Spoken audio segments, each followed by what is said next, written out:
première solitude. On voit dans les sombres écoles des petits qui pleurent toujours. Les autres font leur cabriole et ils restent au fond des cours.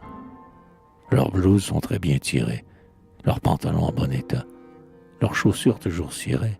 Ils ont l'air sages et délicats. Les forts les appellent des filles et les malins des innocents. Ils sont doux, ils donnent leurs billes, ils ne seront pas commerçants. Les plus poltrons leur font des niches et les gourmands sont leurs copains. Leurs camarades les croient riches parce qu'ils se lavent les mains. Ils frissonnent sous l'œil du maître. Son ombre les rend malheureux. Ces enfants n'auraient pas dû naître.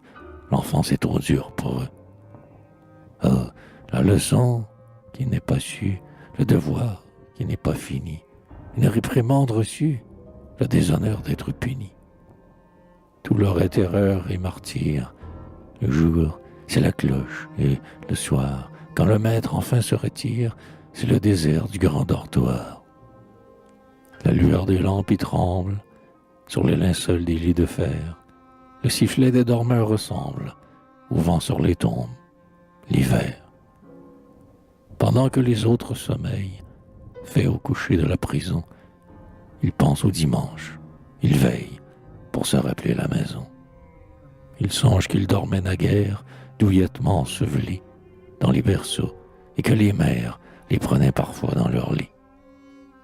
Ô mère, coupable absente, qu'alors vous leur paraissez loin, à ces créatures naissantes, il manque un indicible soin.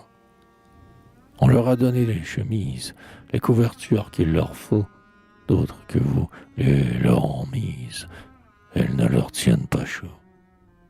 Mais, tout ingrate que vous êtes, ils ne peuvent vous oublier, et cachent leur petite tête en sanglotant sous l'oreiller.